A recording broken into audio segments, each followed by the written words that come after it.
બ્રહ્મ પૂર્ણ પુરુષોત્તમ કોટિક કલાનિધિ શ્રી રાસેશ પ્રભુ અખિલ ભૂમંડલાચાર્ય વર્ય શ્રી વલ્લભ કુલભૂષણ શ્રી ગુસાઈજીના પંચમ કુમાર શ્રી રઘુનાથજીના લાલ શ્રી ગોપાલલાલ તથા તેમના કુળદીપક શ્રી ગોપેન્દ્રલાલ તથા તેમના કુળરત્નમણી શ્રી જમનેશ મહાપ્રભુજીના અનીન અને અટંકા ભક્તોના ગુણચરિત્રવાળો પુસ્તક શ્રી ગુણમાલ ભક્તમાલ મને વાંચવાની અને રસપાન કરાવવાની આજ્ઞા આપશો જી.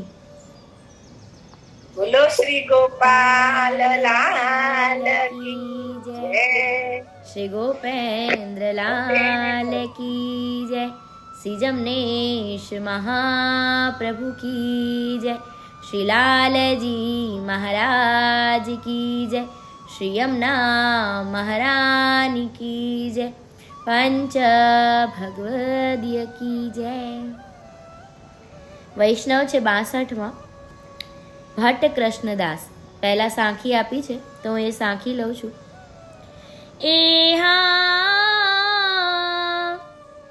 સેવકૈક શુભ જાન શ્રી ગોપેન્દ્રજી સુસન મુખ રહે, पंडित प्रगट प्रमाण बोल बचन निरनेह, जब धाम दसे जगदीश आप भयो उदासी, बदत दन 22 बोल घन तब वासी.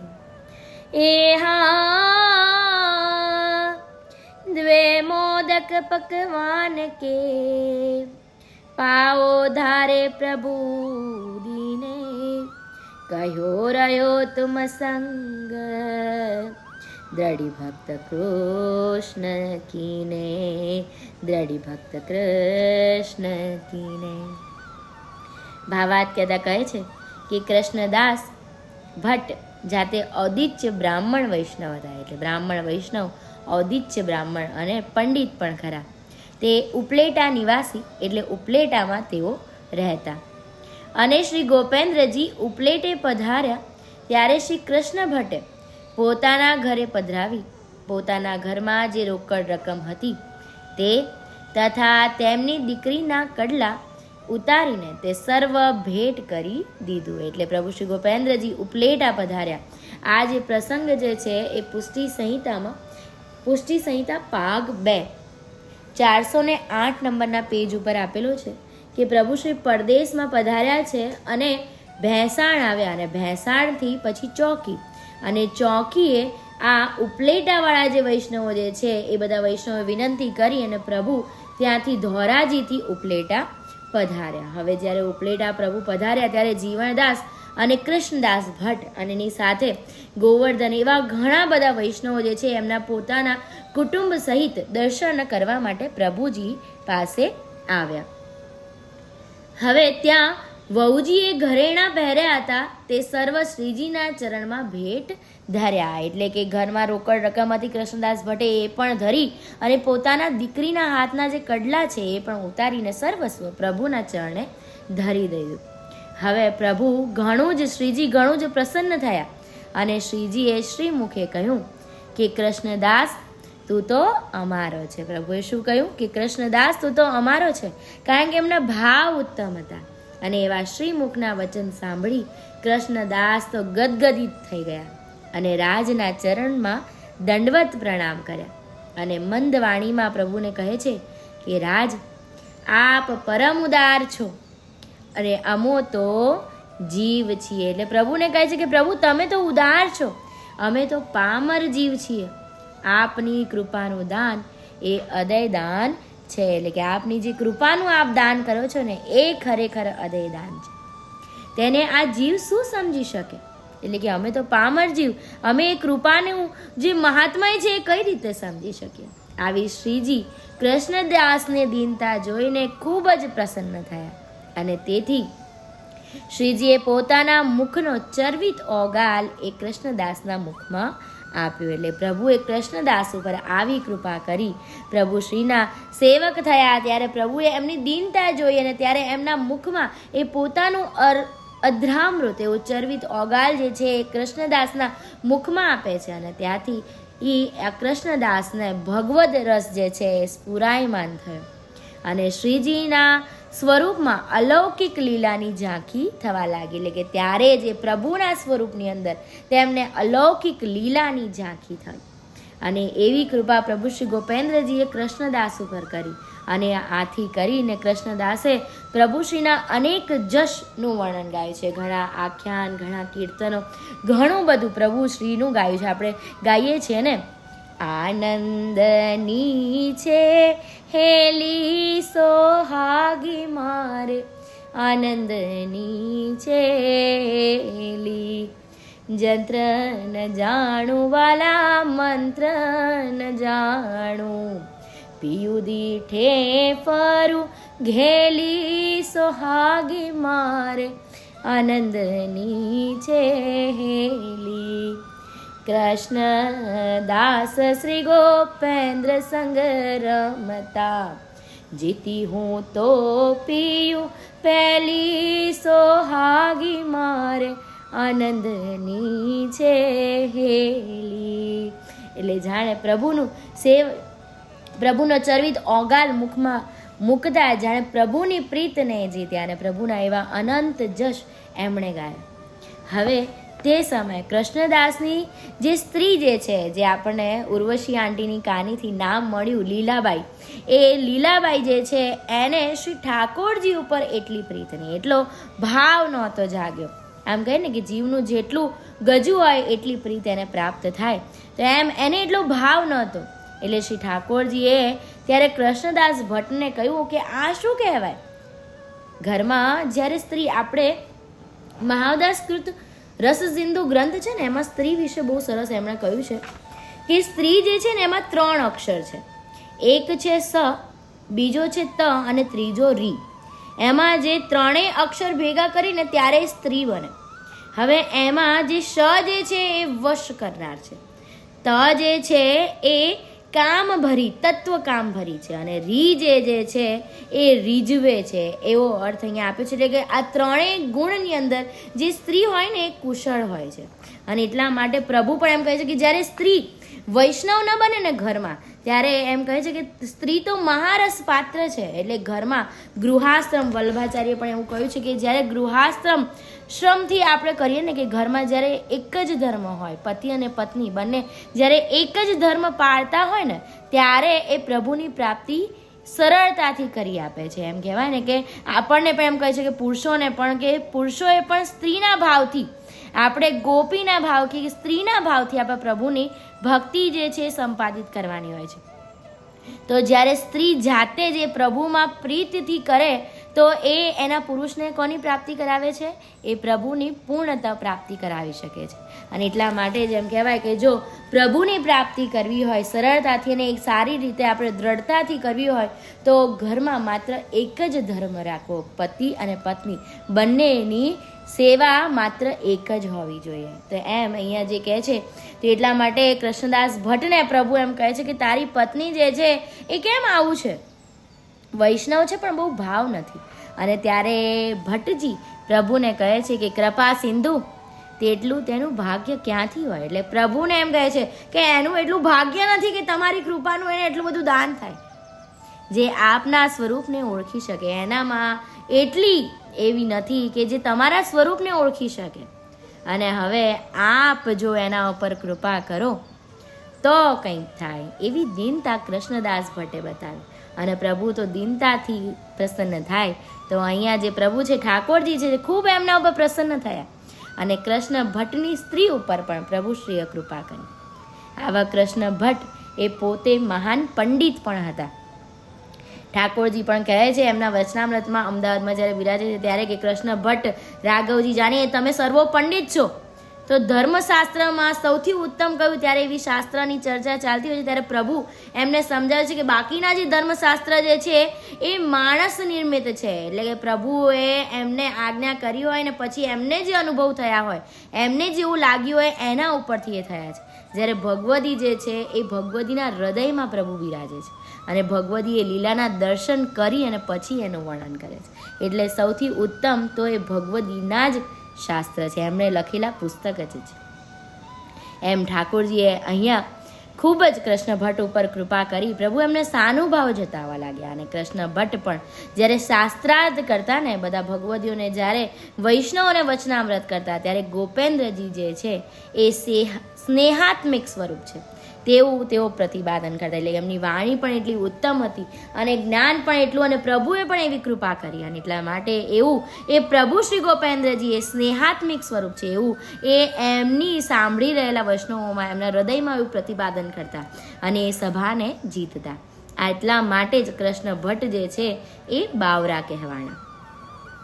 હવે આગળનો પ્રસંગ છે કે પ્રભુ શ્રી ગોપેન્દ્રજી દ્વારકા સુધી પરદેશ કરી પાછા ડુંગરપુર પધારવાના હતા અને ત્યારે ભટ્ટજીએ વિનંતી કરી કે પાછા અહીં પધારવાનું વચન આપો. એટલે કૃષ્ણ ભટ્ટજીને ત્યાં પ્રભુ શ્રી ગોપેન્દ્રજી પધાર્યા છે, હવે દ્વારકા જવાના છે પ્રભુ અને પછી ડુંગરપુર પધારવાના હતા. એટલે એમ કહે છે કે તમે પાછા વળો ત્યારે ફરીથી અહીંયા પધારજો. અને પ્રભુશ્રીએ પણ આજ્ઞા કરી શ્રીમુખે કે પાછા જરૂરથી અહીંયા પધારીશું. એટલે પ્રભુએ વચન આપ્યું કે અમે અહીંયા જરૂરથી પધારીશું એવું વચન આપી અને પ્રભુ તો આગળ પરદેશમાં વધ્યા.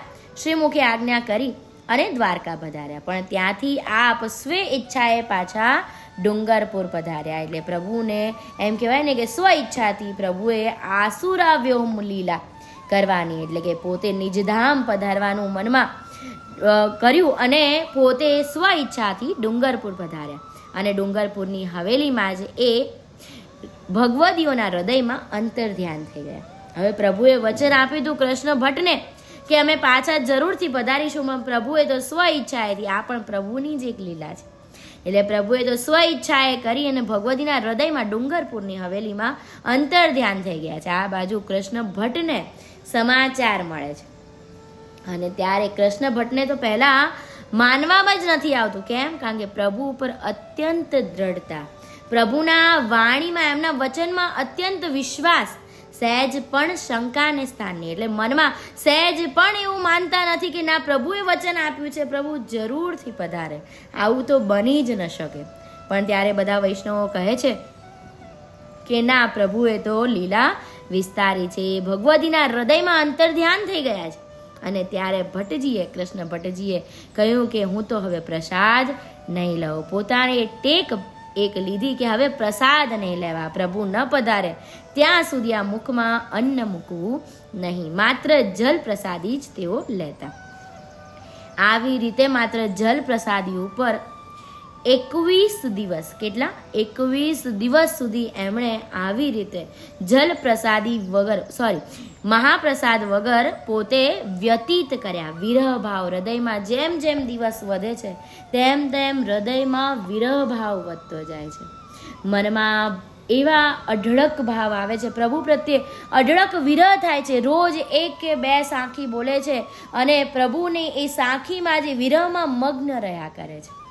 અહીંયા હું પુષ્ટિ સંહિતા ખંડ 1 છે એમાંથી 5 સાખી અહીંયા લેવા માંગુ છું. એમ તો એમણે 25 સાખી આ વિરહની રખી છે, એમાંથી 5 સાખી માત્ર આજે હું લઉં છું. આઠો પહર 64 ઘડી જો સોવે સો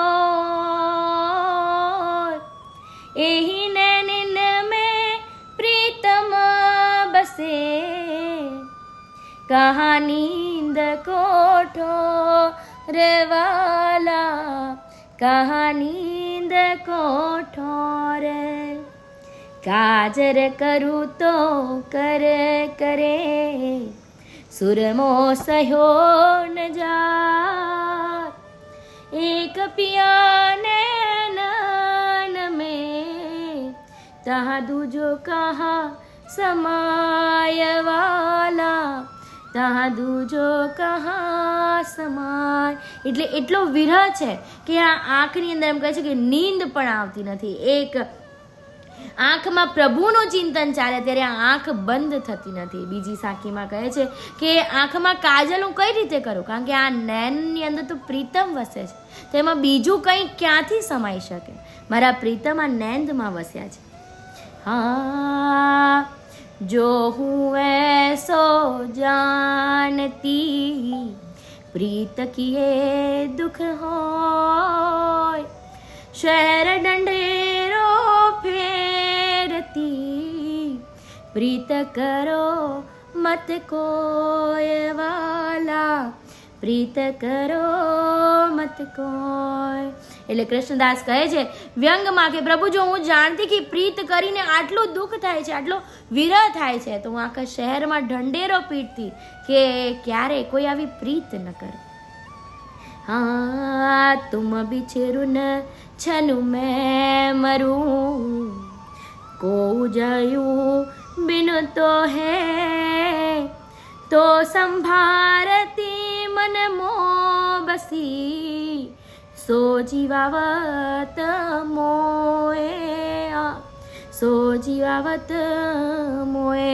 એટલે કે પ્રભુ તમારાથી વિછડીને, તમારા વિરહથી હું જીવી જ કઈ રીતે શકું.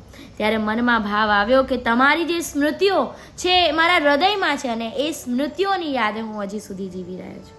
અને છેલ્લી સાખીમાં કહે છે चातृक चाहे मेघ को, चकवा चाहत भोर, हम चाहत तुम दर्श को, जैसे चंद चकोर वाला, जैसे चंद चकोर. એટલે ચંદ ચકોરની જેમ અમે તમને પ્રભુ જઈએ છીએ, અમે તમારા દર્શન માટે તડપી રહ્યા છીએ. આવો વિરહ ભાવ 21 દિવસ સુધી થયો, અને પ્રભુ એ વિરહતા આપણે સહન ન કરી શક્યા. અને પ્રભુ એ વિરહતા આપણે સહન નથી કરી શકતા. આજે એમ કહેવાય ને કે દોહા સાખી એ સાંભળે છે ને નિત્ય એની અંદર જ પ્રભુનું રટણ એમના હૃદયમાં ચાલ્યા કરે છે. અને પ્રભુએ એના જે જીવ જે છે એને દુઃખ થાય, એને વિરહ થાય, એ પ્રભુ ન સહન કરી શકે. અને એટલા માટે 21મા દિવસની રાત્રિએ પ્રભુ કૃષ્ણદાસને દર્શન આપે છે. અને દર્શન આપીને પ્રભુ એમને કહે છે કે હું તો અહોનિશ આપના હૃદયમાં જ બિરાજું છું, તમારાથી તો હું વેગળો છું જ નહીં, તો આપ પ્રસાદ લ્યો. હવે કૃષ્ણદાસ ત્યારે રાત્રિનો સમય છે, કોઈ વૈષ્ણવ સાથે નથી, માત્ર એકલા છે. અને એટલા માટે પ્રભુને વિનંતી કરતા કહે છે કે મહારાજા ધીરાજ, આપ કહો છો તે તો સત્ય છે, પણ હવે મારાથી તો આપ ન પધારો ત્યાં સુધી પ્રસાદ લેવાય નહીં. કારણ કહે છે કે દુનિયા શું કહેશે કે કોઈ શેઠ ભૂખ્યો ન રહી શક્યો, તેથી બહાનું કાઢ્યું. માટે હવે આપ કૃપા કરી અને આપનું વચન સિદ્ધ કરો, સત્ય કરો, એમ કહે છે. એટલે શું કહે છે કે પ્રભુ આપ પધાર્યા હું જાણું છું, પણ અત્યારે હું પ્રસાદ ન લઈ શકું. કેમ? કારણ કે દુનિયાવી જીવો શું કહેશે? એમ કહેશે કે શેઠ ભૂખ્યો ન રહી શક્યો એટલા માટે બહાનું કાઢ્યું. તમારા વચન જે આપ્યું છે એ મિથ્યા ગણાશે પ્રભુ, અને એટલા માટે હું પ્રસાદ ન લઈ શકું. હવે આવી રીતે એ કૃષ્ણદાસ પ્રભુને વિનંતી કરે છે. અને પ્રભુ લઉં છું પહેલાં અનુસંધાન માટે થોડું લઈએ. અનુસંધાન હું લઉં છું પુષ્ટિ સંહિતા ખંડ 1માંથી. આનું અનુસંધાન મને ચૈતાલીબેનની કૃપાથી મળ્યું છે. મને નહોતી ખબર, પણ એમની જોડે વાત થઈ અને નાની વાત સાંભળી પછી મને આ પ્રસંગનું ધ્યાન આવ્યું, તો એ હું લેવા માંગુ છું. પેજ નંબર છે 162 નંબરનું પેજ. પાંચા બાબા જે છે એ જયરામદાસને કહે છે, કૃષ્ણદાસ ભટ્ટ જે છે એમને ઉદ્દેશીને. એટલે હું ત્યાંથી લઉં છું, બીજો જ પેરેગ્રાફ છે. પાંચા બાબાએ કહ્યું, જયરામદાસ, કૃષ્ણ ભટ્ટ એક સાખી વારંવારે બોલતા તેને કહું છું. એટલે કૃષ્ણ ભટ્ટ ઉપર પ્રભુ શ્રી ગોપેન્દ્રજીએ કૃપા કરી મુખનો ઓગાર આપ્યો હતો, અને એ પછી એમણે પ્રભુના ઘણા જશ ગાયા. એ વારંવાર એક સાખી ગાતા. તો એ સાખી અહીંયા પાંચા બાબા જયરામદાસને કહે છે. સાખી છે એ હા અભાગીને હાથ ન આવે, ન વાંચે કે ન વિચારે, રત્ન અમોલક હાથ આવે, પણ ભાગ્યહીન ગુમાવે, પણ ભાગ્યહીન ગુમાવે. અને ભાવાર્થ કહેતા કહે છે કે ભગવદીઓ અપાર જશનું વર્ણન કરી ગયા છે, એટલે કે આપણા ભગવદીઓ આપણા માટે, આપણા સહુ ઉપર કૃપા કરીને પ્રભુશ્રીના અપાર જશનું ગાન કરી ગયા છે, તેનું વર્ણન કરી ગયા છે. તેનું મનન કરે તો રત્ન અમૂલક હાથ આવે. એટલે કે આપણે વૈષ્ણવ જો એમણે જે જશ ગાયો છે, એમણે જે વર્ણન કર્યું છે, જો આપણે એનું ચિંતન કરીએ, એનું મનન કરીએ ને, તો એ રત્ન અમૂલક એટલે પ્રભુ શ્રી ગોપેન્દ્રજી, પ્રભુ શ્રી ગોપાલ અને શ્રી જમનેશ મહાપ્રભુજીની આપણને પ્રાપ્તિ થાય છે.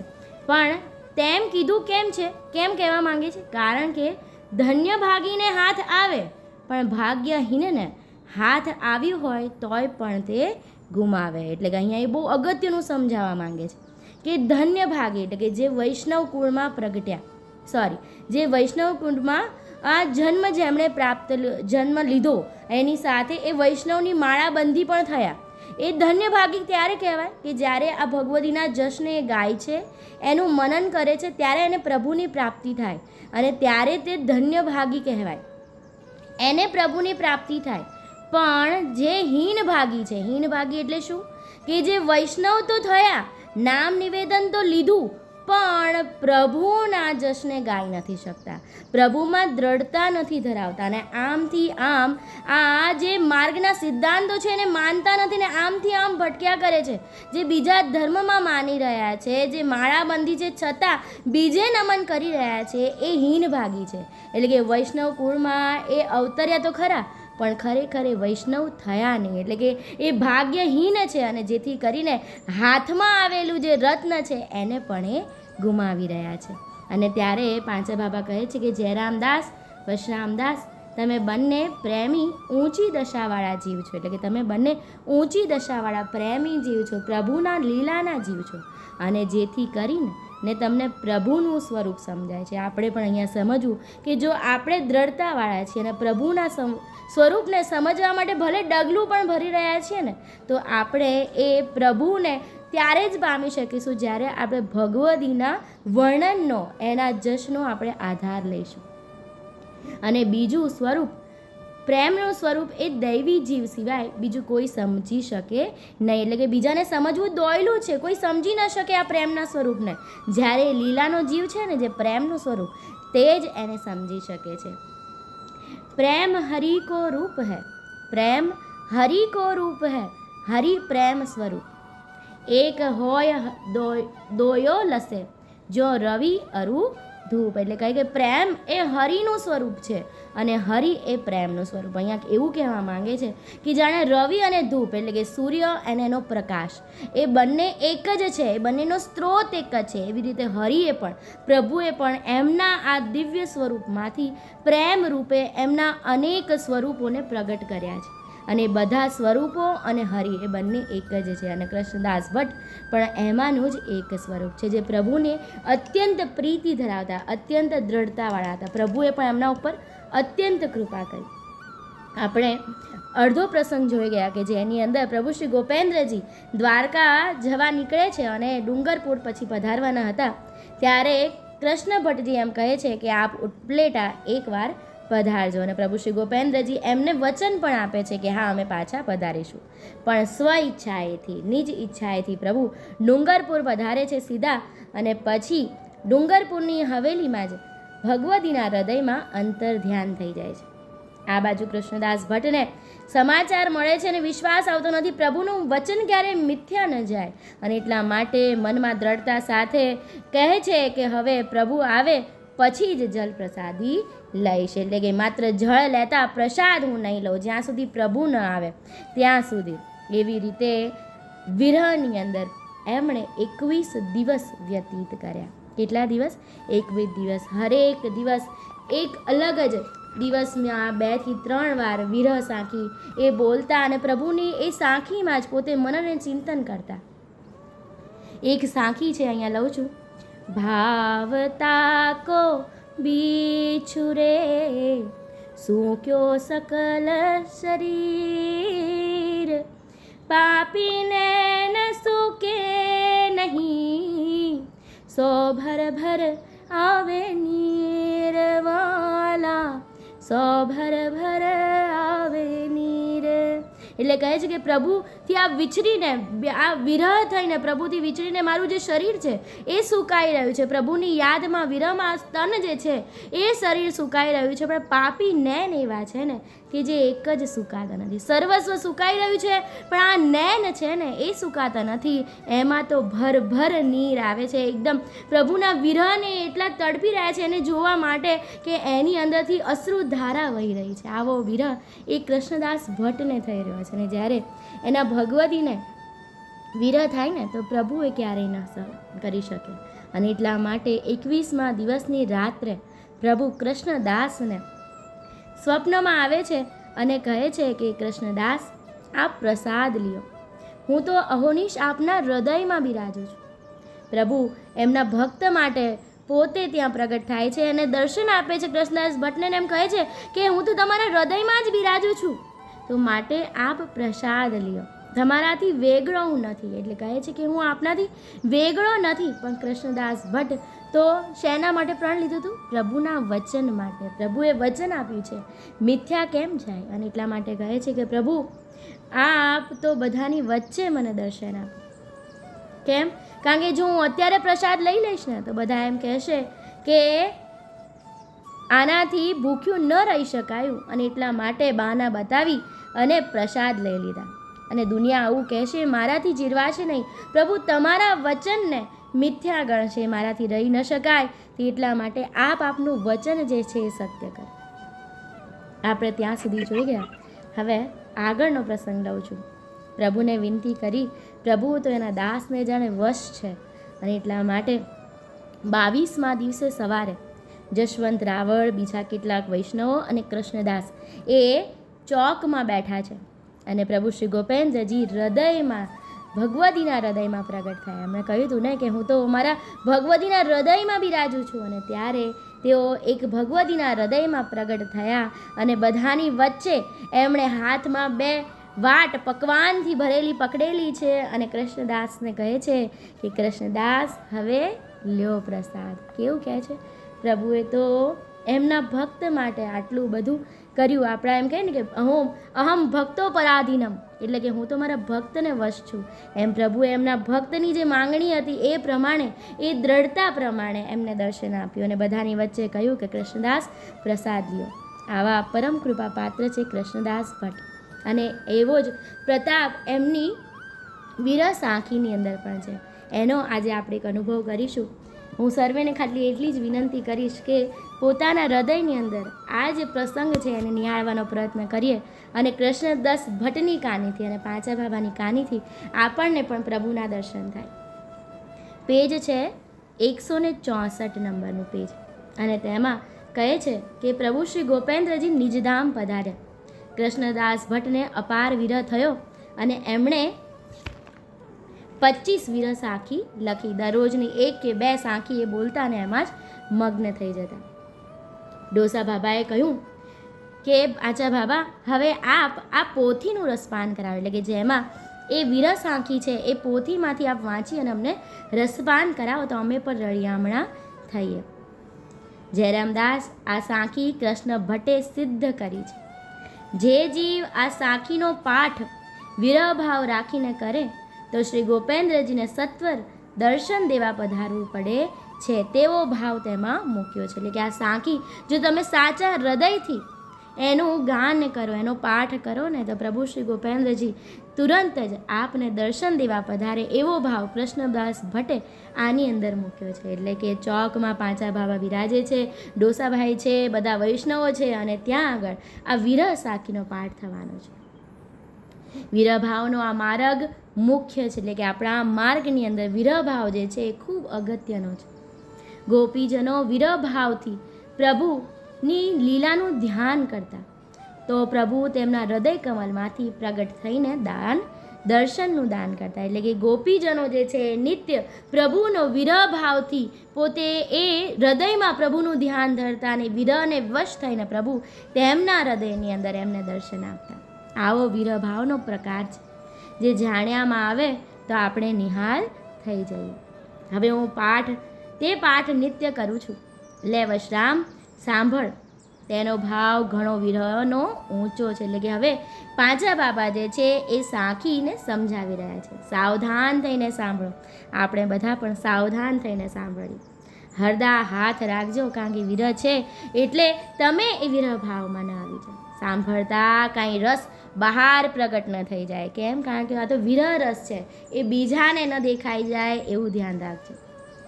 અને પછી પાંચા બાબા જે છે એ વિરહ સાંખી બોલે છે. હું વિરહ સાંખી તો આખી નહીં લઉં, ખાલી એક લઉં છું. દેવાલો કેમ વિસારીએ જૈસુ અધિક સ્નેહ, રાત દિવસ તે સાંભરે જેમ બપૈરા મેં એ હવાલા, જેમ બાપૈરા મેહ. એ પાંચા બાબા સાંખી વાંચતા વાંચતા ક્યારેક સાંખીનો મરમ સમજાવતા જાય. એટલે કે પાંચા બાબા કેટલી કૃપા કરે છે જૂથ ઉપર. સાંખી તો બોલે છે, એની સાથે સાથે એનો મરમ પણ સાથે સમજાવતા જાય છે. અને જેમ જેમ એમ સમજાવે છે તેમ પાંચા બાબાના નેત્રમાંથી જલની ધારા વહી રહી છે. એટલે કે પાંચા બાબા આપણી સામે બિરાજે છે, ભાવ સમજાવે છે, ને ભાવને સમજાવતા સમજાવતા એ વિરહ એમના હૃદયમાં પણ ઉપજે છે અને નેત્રમાંથી એ જલની ધારા વહી રહી છે. કંઠ રૂંધાઈ જાય છે અને હૃદય ભરાઈ જાય છે.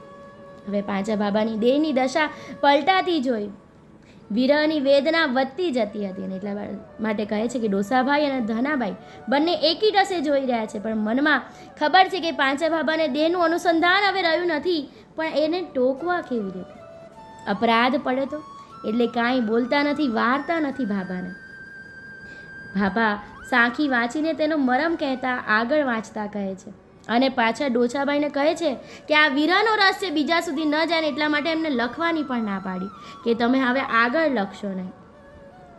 છેલ્લી સાંખી પાછા બાબા બોલે છે, ચાતૃક ચાહે મેઘકુ ચકવા ચાહત ભોર, हम चाहत तुम दरसकू जैसे चंद चकोर वाला, जैसे चंद चकोर.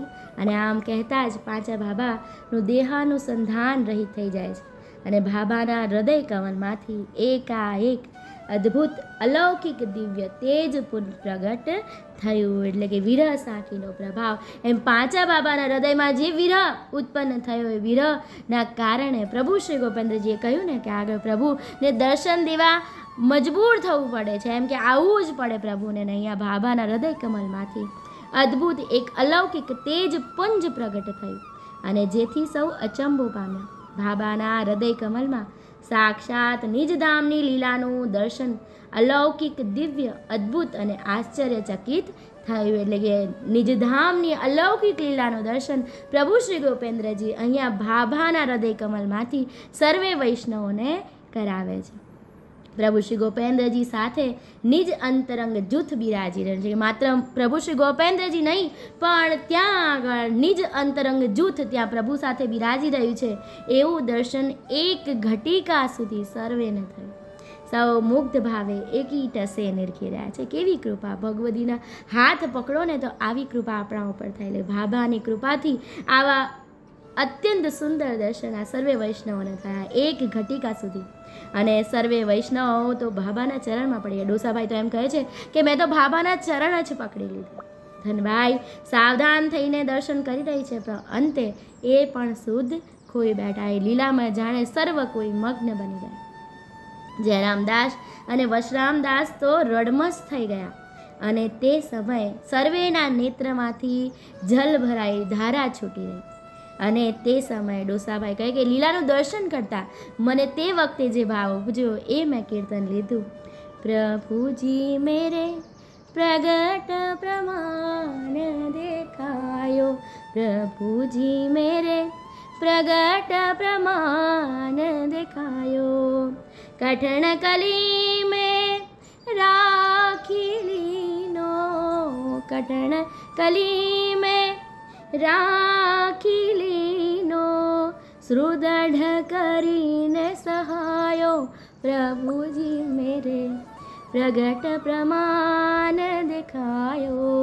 એટલે આ કઠણ કલિકાળની અંદર જ્યારે કોઈ આવી લીલા ન બતાવે એવી લીલા પ્રભુશ્રીએ એમના ભક્ત ઉપર કૃપા કરીને સર્વેને દર્શન કરાય. એટલે કે કઠિન કલીની અંદર પ્રભુ તમે અમને રાખ્યા છે, અમને પાર ઉતાર્યા છે એવું ડોસાભાઈ કહે છે. અને પછી જાણે દર્શને તિરોહિત થયું અને સર્વ હજી પણ મુગ્ધ ભાવે આવાક બનીને જોઈ રહ્યા છે, બેસી રહ્યા છે. કોઈ કાંઈ બોલી નથી શકતું, હૃદયમાં અનંત ભાવ ઉપજી રહ્યા છે. બીજા ઉપર દ્રષ્ટિ કરે છે પણ કાંઈ ઉચ્ચાર થતા નથી. અને પછી પાંચા બાબા પોતાના નેત્ર ખોલે છે અને સર્વેને જય શ્રી ગોપાલ કરે છે. ત્યારે સર્વ કોઈ હર્ષાનંદમાં આવી ગયા. ધનાબાઈ ખૂબ ઉન્મત્ત થઈને નાચવા લાગ્યા અને કીર્તન બોલ્યા. આવી રીતે પ્રભુ શ્રી ગોપેન્દ્રજીએ અત્યંત સુંદર લીલાના દર્શન પાંચા બાબાના હૃદયમાંથી સર્વેને કરાયા. અને ત્યારે ધનાબાઈ કીર્તન ગાતા કહે છે, શ્રી ગોપેન્દ્ર મંદિર મોરે આય સજની, શ્રી ગોપેન્દ્ર મંદિર મોરે. ધનાબાઈની ઉન્મત્ત અવસ્થા જાણી પાંચાભાઈએ ધનાબાઈને શુદ્ધ લીધી અને ધનાભાઈ પાંચાભાઈ ભાના ચરણમાં પડી ગયા અને ઘણું રડમસ થઈ ગયા. પાંચા બાબાએ ઘણી ટાઢસ આપી અને કહ્યું, ઠાકોરજીની લીલાને કોણ પાર પામી શકે? એટલે કે પ્રભુની આ લીલા છે એને કોણ પારી શકે? આપણે તો પામર જીવ છીએ. હું તો કાંઈ બોલી શક્યો નહીં. પાંચા બાબાને કહે છે, ડોસાભાઈ કહે કે હું તો કાંઈ બોલી જ ન શક્યો. મારા હૃદયમાં તો બાબા ભગવત વાર્તામાં વૈષ્ણવના પ્રસંગ જ્યારે વાંચતા હતા ને એમની સ્મૃતિમાં છે, આ ડોસાભાઈની સ્મૃતિમાં, કે નગરના જશોદાબાઈ મકરન ખત્રી કે જેમને શ્રીનાથજી સ્વરૂપે દર્શન થતા હતા. ભાઈ ભગવતીના હૃદયમાં ઠાકોરજીનું દર્શન કેવું થતું હશે? એ સમયે જ્યારે મેં પ્રસંગ સાંભળ્યા ને પાંચા બાબા પાસે, ત્યારે મારા હૃદયમાં એમ થતું હતું કે એમને કઈ રીતે દર્શન થતું હશે, કેવું દર્શન થતું હશે. તો પ્રભુએ આજે એ ભાવ મારા પૂર્ણ કર્યા અને પાંચા બાબાના હૃદયમાંથી મને ખુદ એની જ લીલાના દર્શન કર્યા. આવો ઉત્તમ પ્રસંગ છે. અને એવા જ આ સર્વસ્વ જે છે એ પાંચા બાબાના હૃદયમાં વિરહભાવ ઉત્પન્ન થયો ત્યારે જ્યારે કૃષ્ણ ભટ્ટે આ સાંખી લખી છે તો એ વિરહભાવને એવો એની અંદર મૂક્યો છે ને, જો તમે એને ભાવથી ગાઓ અને તમારા હૃદયમાં એ વિરહભાવ ઉપજે ને તો પ્રભુ ચોક્કસથી તમને દર્શન આપે છે. અહીંયા કૃષ્ણદાસ ભટ્ટનો જે પ્રસંગ છે એ પૂર્ણ થાય છે. અને હું કહું છું એટલી જ વિનંતી કરું કે કૃષ્ણદાસ ભટ્ટ પાંચા બાબા ની કૃપાથી આપણને સર્વેને પણ આવું જ દર્શન આપણા હૃદયમાં પણ પ્રભુ આપે. સર્વેને મારા જય શ્રી ગોપાલ. જો મારાથી કોઈ પણ ભૂલચૂક થઈ હોય તો મને દાસના દાસ જાણીને ક્ષમા કરવા વિનંતી. સર્વે વૈષ્ણવને મારા જય શ્રી ગોપાલ. જય શ્રી